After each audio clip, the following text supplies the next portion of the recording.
Hello my dear student, कैसे हैं? उम्मीद करते हैं कि आप तमाम लोग अच्छे होंगे। मैं आज आप लोगों के बीच में एक नया वीडियो लेकर के आया हूं। ये जेनेटिक्स का जो चैप्टर 5 है, क्लास 12 चैप्टर 5 का पार्ट 2, जेनेटिक्स में पार्ट 2, 5वां चैप्टर का पार्ट 2 हम आज बताने जा रहे हैं आप लोगों को। और आप लोग इसको ध्यान से देखें, सुने, और कहीं भी डाउट हो तो आप कमेंट करके पूछ सकते हैं।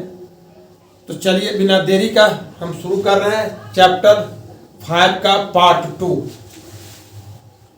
इसमें chromosomal theory of inheritance, chromosomal theory of inheritance, इसके बारे में मैं बताना चाह रहा हूं आप लोगों को। क्रोमोसोमल थ्योरी ऑफ इनहेरिटेंस, तो आइए हम जानते हैं कि क्रोमोसोमल थ्योरी ऑफ इनहेरिटेंस क्या है, जेनेटिक्स में ये होता क्या है, इसकी जानकारी सबसे पहले किसने दिया। तो आप लोगों को बता दें कि इसकी जानकारी सबसे पहले वाल्टर सूटन एंड थियोडोर बॉवरी 1902 ईस्वी में दिया था। 1902 ईस्वी में ये सूटन और बॉवरी दोनों वैज्ञानिक ने क्रोमोसोमल थ्योरी ऑफ इनहेरिटेंस की जानकारी दिया, उस थ्योरी को प्रस्तुत किया 1902 ईस्वी में। क्रोमोसोमल थ्योरी ऑफ इनहेरिटेंस ये होता क्या है? क्रोमोसोमल थ्योरी ऑफ इनहेरिटेंस कि इन्होंने बताया कि क्रोमोसोम पर जितने जीन होते हैं, क्रोमोसोम पर ध्यान से सुनिए, क्रोमोसोम पर जितने जीन होते हैं सारे के सारे जीन स्थानांतरित होकर पेरेंट से चाइल्ड में पहुंचते हैं। इसी को क्रोमोसोमल थ्योरी ऑफ इनहेरिटेंस कहा जाता है। और इसी पर क्रोमोसोमल थ्योरी ऑफ इनहेरिटेंस के बारे में इसका जो टी.एच. मॉर्गन,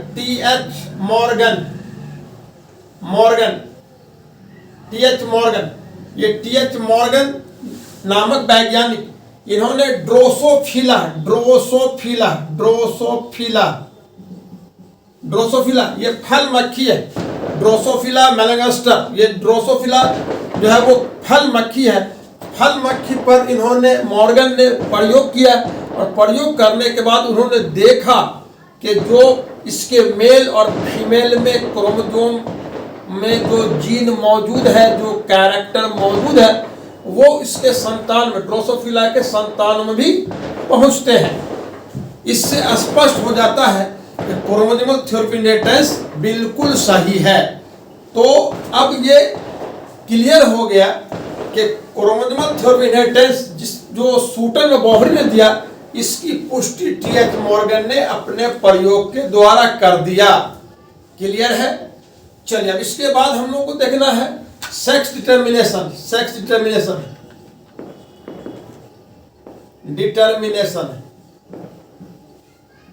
लिंग निर्धारण।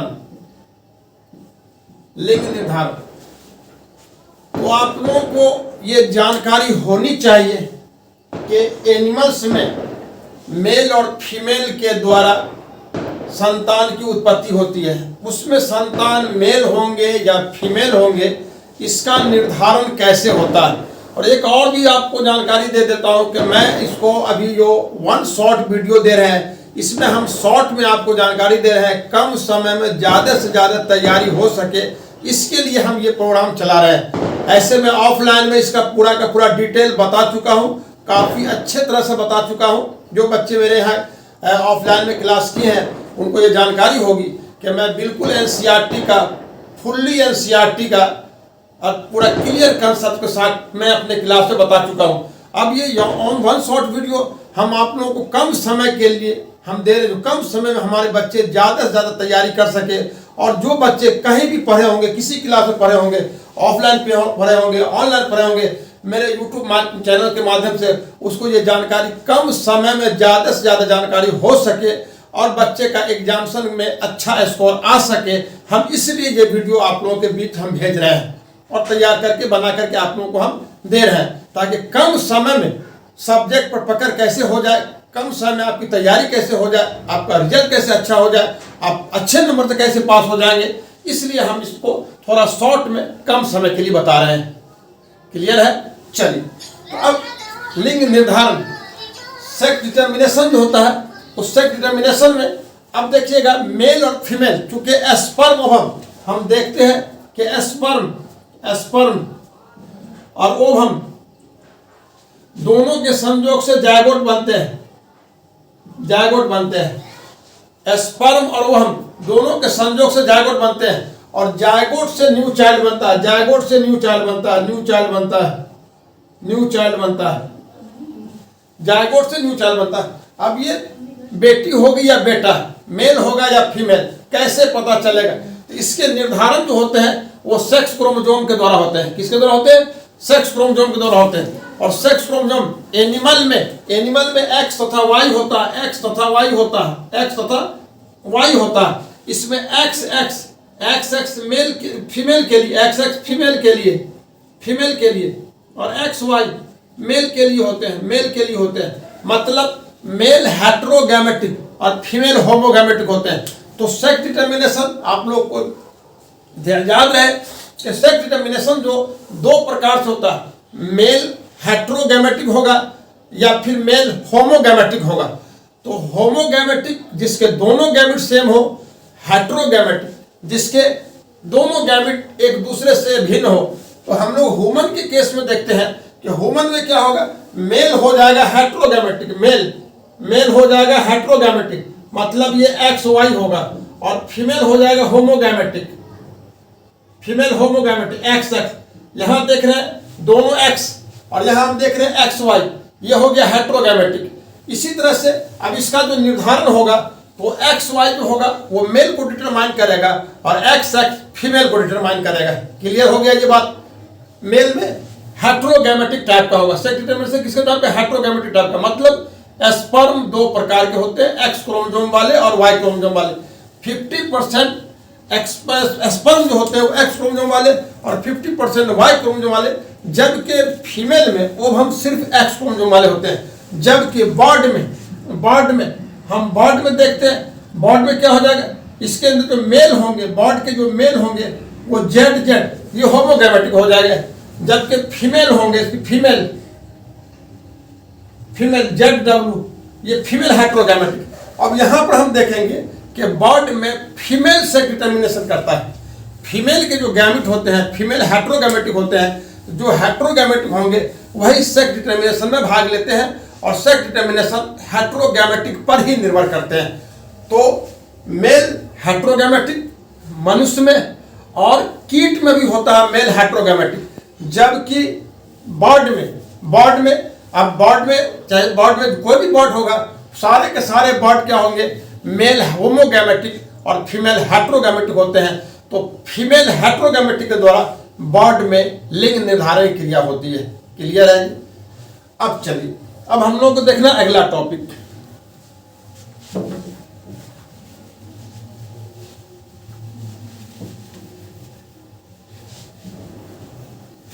अब आप कमेंट करके बताएं कि जो हॉनी बी होते हैं, हॉनी बी में सेक्स डिटर्मिनेशन किस टाइप का होता है? जल्दी कीजिए, कमेंट करके बताइए कि होमो ये गैमेट होता है या हेटेरोगैमेट होता है। हॉनी बी में सेक्स डिटर्मिनेशन क्रिया किस प्रकार की होती है? हॉनी बी मधुमक्खी में सेक्स डिटर्मिनेशन क्रिया किस प्रकार के होते हैं, इसको आप कमेंट करके बताइए। चलिए, अब अगला हम देखते हैं म्यूटेशन।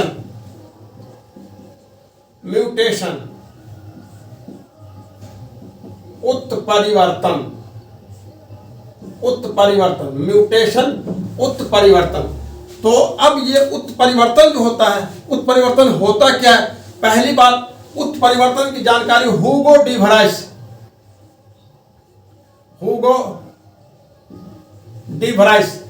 ये ह्यूगो डी वराइस म्यूटेशन की जानकारी दिया था। सबसे पहले ह्यूगो डी वराइस नामक वैज्ञानिक ने म्यूटेशन की जानकारी दिया, और ह्यूगो डी वराइस ने यह भी बताया कि किसी भी जीव में इंटरनल या एक्सटर्नल फैक्टर के कारण जो चेंजिंग होगा, जो परिवर्तन होगा, उसके कारण जो स्थिति उत्पन्न होगी, हम उसी को म्यूटेशन कहते हैं।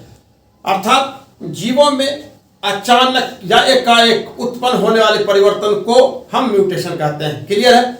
जीवों में अचानक या एकाएक उत्पन्न होने वाले परिवर्तन को क्या बोलेंगे? म्यूटेशन। और ह्यूगो डी व्राइस ने इवनिंग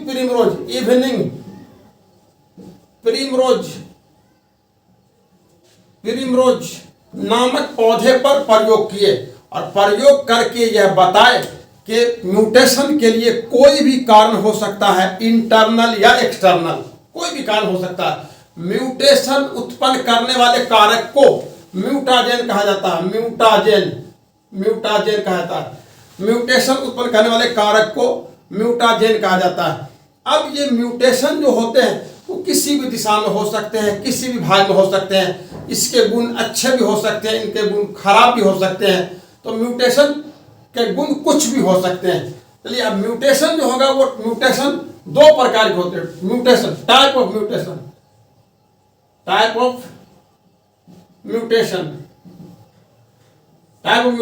दो प्रकार के। एक तो अनेकों प्रकार के होते हैं, लेकिन जनरली हम लोग दो प्रकार के जाने म्यूटेशन को। एक होता है जीन म्यूटेशन या पॉइंट म्यूटेशन।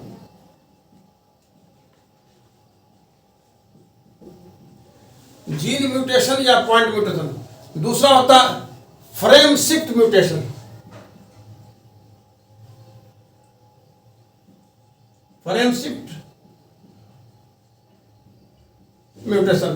एक जीन म्यूटेशन और एक फ्रेम शिफ्ट म्यूटेशन। देखिए, जीन म्यूटेशन में होता है कि नाइट्रोजिनस बेस पेयर में, डीएनए मॉलिक्यूल्स में, डीएनए अणु में जो नाइट्रोजनस बेस पेयर होता है, उस सिंगल नाइट्रोजनस बेस पेयर में अगर किसी प्रकार की गड़बड़ी उत्पन्न हो जाती है, तो इस गड़बड़ी के कारण जो म्यूटेशन होता है, हम उस म्यूटेशन को जीन म्यूटेशन कहते हैं या फिर पॉइंट म्यूटेशन कहते हैं। समझ में आया बात? कि डीएनए अणु में जो नाइट्रोजनस बेस सीक्वेंस होता है, उसमें सिंगल नाइट्रोजनस बेस पेयर में जब कोई गड़बड़ी हो जाती है, उस गड़बड़ी के कारण जो म्यूटेशन उत्पन्न होता है, हम उस म्यूटेशन को जीन म्यूटेशन या पॉइंट म्यूटेशन कहते हैं। क्लियर है? और इसके कारण, जीन म्यूटेशन या पॉइंट म्यूटेशन के कारण मनुष्य में सिकल सेल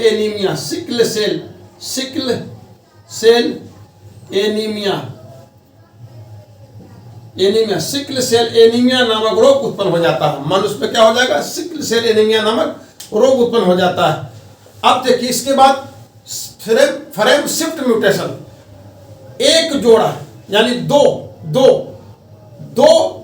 जीन के इंट्रेंस प्रवेश से या दो जीन के निकलने से, दो जीन के प्रवेश से या दो जीन के बाहर निकलने से जो म्यूटेशन होता है, हम उसी को क्या बोलते हैं? Frame shift mutation. याद रहे, दो जीन या एक जोड़ा जीन के इंट्रेंस से, है ना, निवेश से या विलोपन से जो परिवर्तन होगा, जो म्यूटेशन होगा, हम उसको बोलेंगे फ्रेम शिफ्ट म्यूटेशन। क्या बोलेंगे हम लोग? Frame shift mutation. चलिए, यहां तक क्लियर है? कोई डाउट नहीं? आइए अगला टॉपिक हम देखते हैं, जेनेटिक डिसऑर्डर।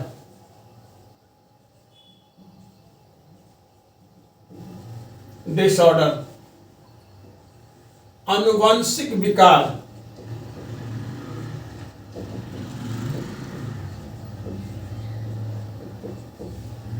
जेनेटिक डिसऑर्डर, आनुवंशिक विकार, हम लोग इसको मेंडेलियन डिसऑर्डर भी कहते हैं।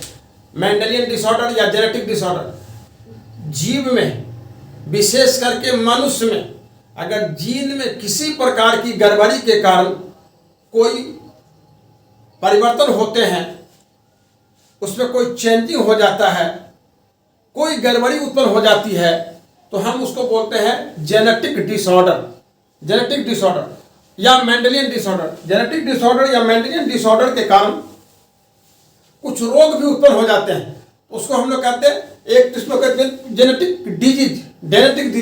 तो जेनेटिक डिसऑर्डर में ही आ जाएगा, एक आ जाएगा जेनेटिक डिजीज, एक क्या आ जाएगा? Genetic disease.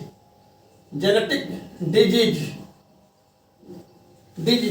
और एक आ जाएगा chromosomal disorder, chromosomal disorder.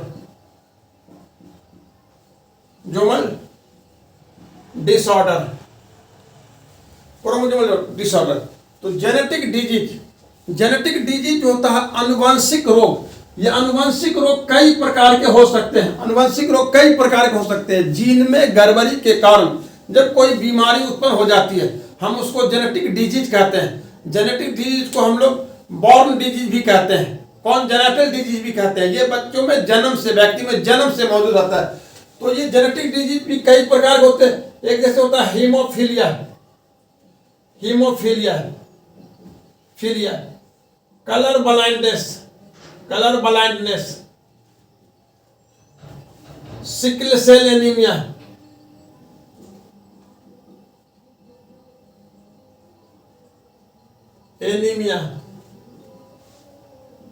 Phenyl ketonuria,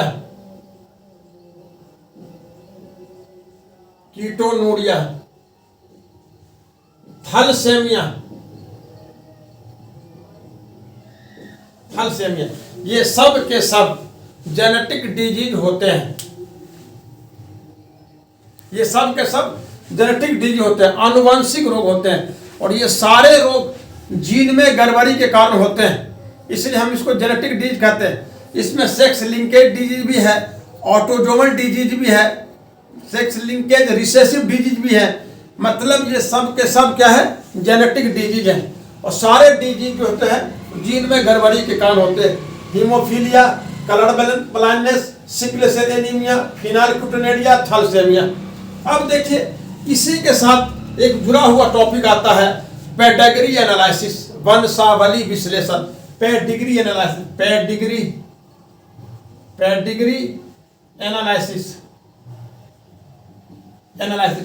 वंशावली विश्लेषण। ये वंशावली विश्लेषण क्या होता है कि किसी भी परिवार के पूर्वजों के संबंध में, किसी भी परिवार के पूर्वजों के संबंध में विशेष जानकारी प्राप्त करने की जो क्रिया होती है, एनालिसिस होती है, हम उसी को वंशावली विश्लेषण कहते हैं। और वंशावली विश्लेषण के बाद जब परिवार के सदस्य के साथ रिश्ता बनाया जाता है, संबंध स्थापित किया जाता है, तो भविष्य में उत्पन्न होने वाले संतान के गुणों का अनुमान लगाया जा सकता है। इसलिए शादी विवाह के समय वंशावली विश्लेषण एक आवश्यक क्रिया होती है, और इसके द्वारा ही वंश के पूर्वजों के जो वर्तमान के जो व्यक्ति हैं, जो परिवार के सदस्य हैं, उनके पूर्वजों की हमको गुण की जानकारी मिलती है, और वो गुण कैसे वंशागत होते हैं उसकी जानकारी भी हमको प्राप्त हो जाती है। मतलब वंशावली विश्लेषण के बाद जो रिलेशन बनता है, संबंध बनता है, तो उसके द्वारा हमको भविष्य में उत्पन्न होने वाले संतान के गुणों की जानकारी प्राप्त हो जाती है। क्लियर है? अब आइए क्रोमोसोमल डिसऑर्डर। ये जो क्रोमोसोमल डिसऑर्डर है, गुणसूत्रीय विकार। क्रोमोसोमल डिसऑर्डर मतलब क्रोमोसोम में गड़बड़ी के कारण उत्पन्न होने वाले स्थिति को क्रोमोसोमल डिसऑर्डर कहते हैं। गुणसूत्र में गड़बड़ी के कारण, गुणसूत्र में गड़बड़ी क्या होगी, या तो संरचना की गड़बड़ी हो जाएगी, या इसके अंदर संख्या में गड़बड़ी हो जाएगी, कुछ भी हो, तो उसकी गड़बड़ी के कारण जो स्थिति उत्पन्न होगी हम उसे बोलेंगे क्रोमोसोमल डिसऑर्डर। क्लियर है ये बात? तो चलिए, क्रोमोसोमल डिसऑर्डर भी दो प्रकार के होते हैं। एक हो जाते हैं ऑटोजोमल डिसऑर्डर,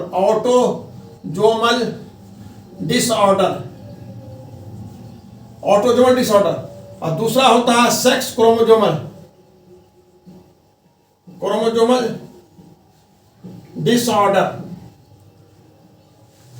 एक हो गया ऑटोजोमल डिसऑर्डर, ऑटोजोम में गड़बड़ी के कारण। अब ऑटोजोम चूंकि हम तमाम लोग जानते हैं, ऑटोजोम की संख्या होती है 22 पेयर, मतलब 44 की संख्या में। 44 की संख्या में अगर घट करके हो जाए 43, बढ़ के हो जाए 45, तो इसको हम लोग कहते हैं ऑटोजोमल डिसऑर्डर। तो ऑटोजोमल डिसऑर्डर के कारण भी कई प्रकार के सिंड्रोम, कई प्रकार की स्थिति उत्पन्न हो जाती है, जैसे Down syndrome, Edward syndrome, cri du chat syndrome, Patau syndrome. ये सारे सिंड्रोम जो होते हैं ये ऑटोजोमल डिसऑर्डर के अंदर आते हैं। मेनली क्या आएंगे, दो आ जाएंगे, एक आ जाएंगे डाउन सिंड्रोम, और एक आ जाएगा एडवर्ड सिंड्रोम। इसमें ट्राइसोमी भी हम लोग कहते हैं। ऑटोजोम के एक जो संख्या है, नॉर्मल संख्या, उसमें जो एक बढ़ जाता है हम उसको ट्राइसोमी भी बोलते हैं। तो इसमें ऑटोजोम में डाउन सिंड्रोम में क्या होगा, 21वें पेयर में एक बढ़ेगा, और ये एडवांस में क्या होगा, 18वें पेयर में एक एक्स्ट्रा क्रोमोसोम हो जाएगा। इसके कारण जो ये सिंड्रोम की स्थिति उत्पन्न हो जाती है। फिर इसके कैरेक्टर भी हो जाते हैं। तो याद रखना है कि डाउन सिंड्रोम जो होगा वो 21वें पेयर ऑटोजोम में एक क्रोमोसोम जब बढ़ जाएगा तो इस स्थिति को हम बोलेंगे डाउन सिंड्रोम। और जब 18वें पेयर ऑटोजोम में एक क्रोमोसोम की संख्या बढ़ जाएगी तो ये हो जाएगा एडवांस सिंड्रोम। अब देखिए इसमें सेक्स क्रोमोसोमल डिसऑर्डर में इसमें दो होता है। अगर सेक्स क्रोमोसोम संख्या, नॉर्मल सेक्स क्रोमोसोम संख्या क्या है, एक्स और वाई है, एक्स और वाई है, और मेल के फीमेल के लिए क्या है, एक्स एक्स है। अगर ये बढ़ेगा तो क्या हो जाएगा, ये एक्स एक्स वाई हो जाएगा, मतलब एक बढ़ गया। और ये घटेगा तो क्या हो जाएगा, एक्स है तो ये घटेगा। तो मेल में जब एक बढ़ता है तो हम इसको बोलते हैं कैलिनी फिल्टर सिंड्रोम, कैलिनी फिल्टर सिंड्रोम।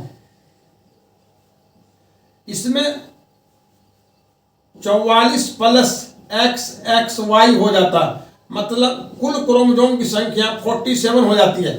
और इसमें 44 प्लस एक्स 0 होता है, मतलब ये घट करके हो जाएगा 45 हो जाएगा, कुल क्रोमोसोम क्या होगी 45 हो जाएगा। तो इस स्थिति को हम क्या बोलते हैं, टर्नर सिंड्रोम, टर्नर सिंड्रोम।